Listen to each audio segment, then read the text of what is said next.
Hermann Tilke is one of the most well-known circuit designers, making circuits all around the world. Many of them celebrated and many of them hate it. But without further ado, I will be rating Hermann Tilke racetrack designs from best to worst. I also need to highlight that this is from my own opinion. Everything on this list is from my own personal experience with the racetrack, whether that's from watching a Grand Prix there or sim racing. Everything will be from my perspective. Okay, here we are on the website now. We have 16 different tracks. We're going to start with Austria, the Red Bull Ring. I think this is a really good track. You know, this is going to go straight into amazing. One of the most unique tracks that I've seen on the planet. I mean, every track is unique in its own right, but after thinking about this for a little bit, I realized that every single corner here is so different from the other. I mean, you look at turn 3, it goes up into a corner, and then you turn downwards from there. I think that's incredible. We've seen many controversial and exciting moves happen there inside Formula 1. I love this middle section right here, this middle sector. I always do really good there inside the Formula 1 games. I love seeing the modern F1 cars push the absolute limit of what a Grand Prix car can do around there. And these last two corners that just drop away from you, they require so much skill to just nail and get the most out of the car. It's really a roller coaster of a circuit. This is a top tier track. Next up, we got Azerbaijan, the Baku city circuit. I was thinking about this the other day and thinking about how uncreative the first sector is. It's quite dull when you look at it on the map, but it lends itself to some really good racing. The slipstream battles you get down this front straight, the battles that you get throughout the rest of it, just the way the walls just come at you when you hit those 90-degree turns. You know, we've seen a lot of guys collide with each other around here, and once you get inside of the middle to last sector, the track really comes alive with a lot more character than you could possibly expect from a street circuit. It is a street circuit, so you're gonna expect a lot of 90-degree turns because that's what you normally get on city streets, on grid city streets. But coming to the castle section there's been many times I've nosed the thing into the barriers just like Charles Leclerc. Luckily for me, I have the rewinds. Charles doesn't. This section just going down with the kinks, oh my god, amazing. You carry so much speed through there. You really feel a rush of a Formula 1 car. Azerbaijan, it's going at the top of good for now. We're gonna come back and reorganize the list at the end of the video, but right now we're gonna leave it as it is. Bahrain International Circuit. Bahrain lends itself to some pretty good racing with the modern Formula 1 car. This first section of corners lends itself for some exciting overtaking moves, even though it's at the end of a DRS straight.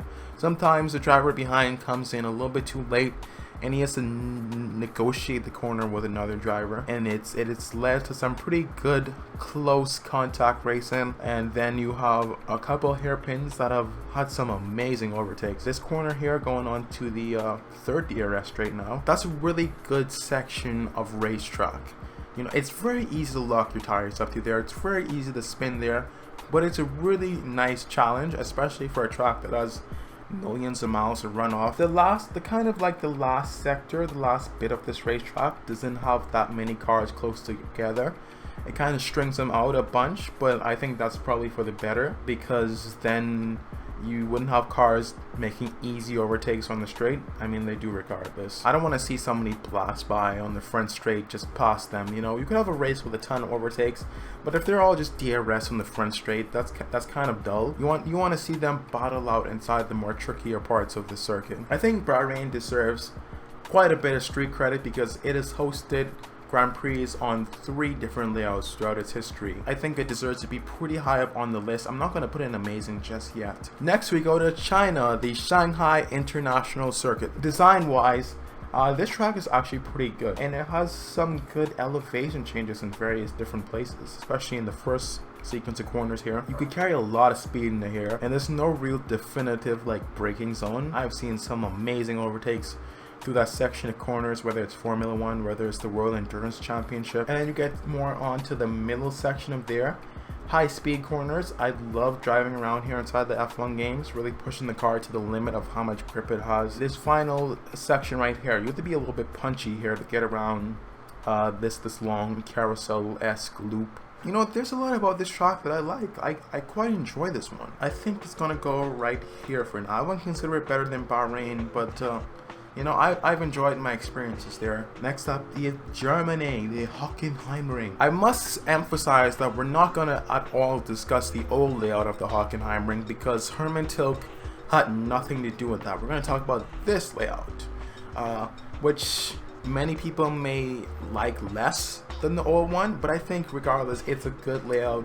Anyway, it's a mix of old school and new school. There's parts of this track where you go off and you can end up easily into the gravel like Sebastian Vettel did. There's some narrow bits in this section of the track right here that I really like. There's no paved runoff here.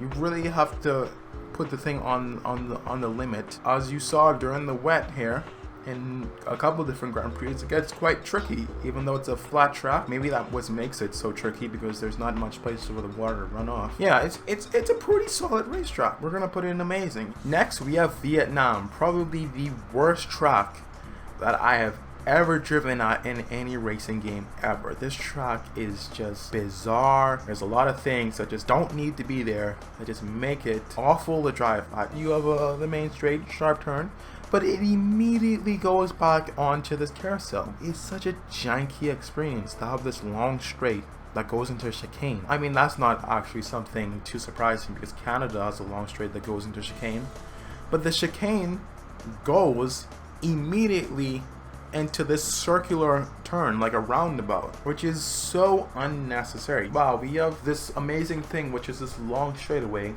and we have this amazing thing that is a chicane, and we have this amazing thing that is this carousel-esque corner, and we're gonna put them all together and they're gonna be amazing, but they're not. Then when you come out this carousel, there's a kink at the end of it. There's just too much happening in this one bit. Just make this a hairpin. You then have this long straightaway which isn't even straight. It's more like a stretch that goes into this ridiculously tight hairpin corner. You would think after such a long straightaway there'd be plenty of overtakes, but if you don't overtake, I mean, first of all, you're not gonna get a good run off this sequence of corners here. Like, by the time you catch up to the guy, you're gonna be inside this section of the racetrack, and it's gonna be too narrow, too risky to actually overtake the guy.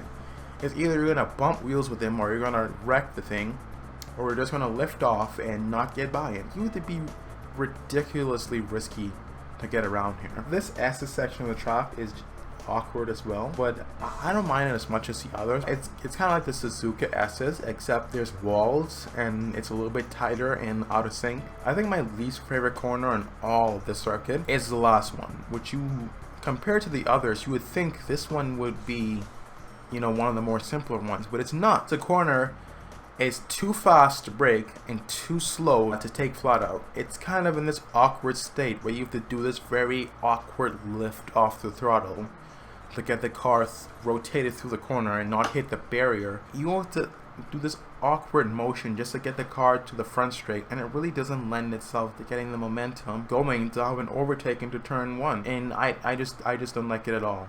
I just don't like it at all. The Buda International Circuit, I think that's how it's pronounced, correct me if I'm wrong. I have not watched a Grand Prix here. I've driven here on a Assetto Corsa in R Factor 2. From that experience alone, I think it's a pretty solid racetrack. This long straightaway is pretty good because it has some up and downs, and it goes into this hairpin that goes downwards.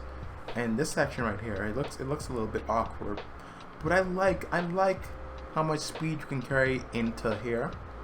It's kind of like a high-speed chicane, and I think this is what happens when you have the right idea of combining different ideas. There's just enough time to set yourself up mentally and set the car up physically to move throughout those efficiently. This carousel S corner, it's pretty nice. I like the exit of it actually. I like how you go in very easily and it cuts at the end there. I think Sebastian Vettel has won every single Grand Prix here, so if you don't like Sebastian Vettel, you're gonna have a bias against it. But I really like the track. I enjoy it quite a bit. It would definitely be indecent, and considering I'd probably on a given day want to drive this more than I want to drive the Azerbaijan circuit, I would put it there. Next up, we have the Fuji Speedway, which I didn't know Hermann Tilke had any affiliation with. So it's a track renovated by Hermann Tilke. The original design, I think it was this one right here, this layout. So what he did was kind of shorten it and made some of the bits sharper. I remember some really good battles between the Toyota and the Rebellion inside the World Endurance Championship, because the Toyota ran out of hybrid on the straight because it's so long, and the Rebellion came back and attacked. I mean, that battle lasted, I think, about 30 minutes before the Toyota got by, and then the rest was history. I like how much elevation changes throughout this racetrack. This is a pretty solid racetrack. Would I consider it better than Suzuka? I actually don't like driving around Suzuka. I think it's a cool circuit. I just had some very bad experiences at that track in the F1 games, so I have a little bit of bias against it. Next up, we have Malaysia. Round of applause for this amazing racetrack. Dude, Hermann Tilke snapped when he made this track. This right here is a certified hood classic. This is what happens when you combine everything perfectly. First sequence of corners, amazing for overtakes. You know, any cars, old school, new school, you could see them coming through this section of corners right here and battling wheel to wheel. You're on the inside of one corner, you're on the outside of the next, you're on the inside of another one. This section is really good. When you get the car hooked up, this section is really fun because you can carry so much speed throughout here. It's such a high speed, fun experience. It makes it feel like you're getting the most out of a Formula 1 car. This gotta be top. That gotta be the top. Next up, we got the Sochi Autodrome. A lot of people don't like this racetrack, and I have to admit, there hasn't been the most exciting racing happening here, which sucks because I love driving this racetrack. I love driving around this layout, and I'm surprised because it feels like a layout that would be good for racing. It's long, straight, sharp corners. You would feel like you would have a lot more slipstream battles, but you just really don't. This corner right here, you gotta admit, this is one of the best corners in all of the Formula 1 schedule. Feeling the corner getting tighter and tighter, and you getting more and more on the limit before you eventually have to pull it to the left and then cut right. It's a little bit awkward where the start finish straight is. You know, I think it'd be like here or maybe here. I don't know why it's there. I guess to be on the pit straight. You know, that's kind of awkward. I think it's a decent track. I think somebody else would probably put this thing in awful, but I enjoyed it. I enjoy it too much inside racing games to put it there. Singapore, the Marina Bay circuit. I love racing around this thing. It's such a punchy circuit. You could get physically exhausted in a sim rig pushing it hard around here. I had an amazing race here on F1 2020. This track has lent itself to some good racing in real life, some good sim racing. I don't have to say much about it. You know about it. It's a new track. You would think the track has been on the schedule for like decades, how much stuff has happened here. This thing just came here in 2008. It's only 12 years old, but it's had so much amazing moment. You know, I'm not gonna spend time here going around all the corners because it has like a million, but this gotta be up here. The South Korea International Circuit. A lot of people probably don't even remember this thing. I've watched races here on F1 TV, never saw one live. Most of my experience of this racetrack is through simulators. This section of corners here, the corners come thick and fast and you're always on it. It's kind of like a street circuit in this section here, which was exactly what it's supposed to be. They expected this track to become a city, and the city was about to be built around the circuit, but there's nothing but like fields around here. It was a shame that we don't go here anymore. I mean, it probably wouldn't have been a race here anyway in 2020, but I like the layout. I like the layout a lot. We got the Valencia circuit. I honestly don't have much of an opinion of this place. I love the aesthetic of the Valencia street circuit. It's kind of like Singapore in as much corners as it was, and it's had some pretty good battles throughout the course of time. I'm just gonna put it in I'm gonna put it above Sochi. This track is great with a new repave. It's quite the treacherous track, as everybody saw.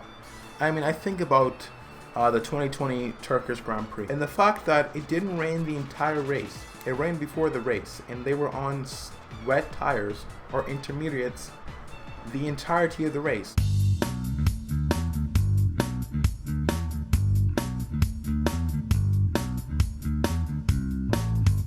This track is cool for a couple of reasons. Turn 1 drops off, really good overtaking opportunity, really tricky on the brakes, not to lock it up there.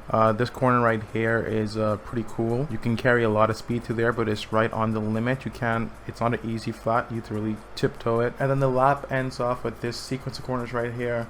Really good. A lot of feisty overtakes there. A lot of action happening in these corners, especially in the last race, and throughout the entire history of the circuit right here. It's actually been a really banging spot here. The Circuit of America. This circuit, I would describe it as kind of a compilation circuit because it has some of the best parts of multiple different circuits. You know, it has this S section that's similar to Suzuka. It has the carousel, this corner here, similar to Istanbul. The first turn is such a unique and legendary corner inside F1. It's incredibly wide. I still don't know what's the optimum line to take through there, which makes it so fun. You basically climb to the top of the hill and then you immediately start going back down. They basically molded the line in order to make the elevation changes because this place was just like a pit of land. A lot of people complain about this section right here, this section of corners here, and I say to you people, stop complaining because that's where the overtaking happens.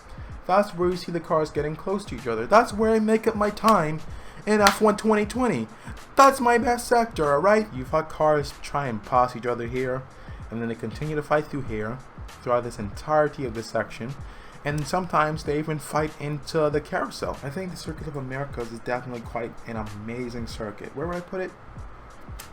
Ooh, there. And last but not least, we have the Yas Marina circuit in Abu Dhabi. From a facility standpoint, this is one of the most spectacular tracks that you can ever go to. From a track layout standpoint, I think it's a bit janky. And what I mean by janky is that some of these corners are just unnecessary. It's very hard to carry momentum around this racetrack, and so if you're trying to chase somebody down, it's incredibly hard to kind of follow them, and even when you get to them, you're not going to pass them anywhere else. You're going to pass them on one of the straight. I don't remember there being a overtake aside from the first lap happening anywhere else except like these bits of the track. Easy overtakes on a straightaway aren't good overtake, and I'd much rather seeing less overtakes if we get more quality overtakes. The facility is quite amazing. The layout is quite meh.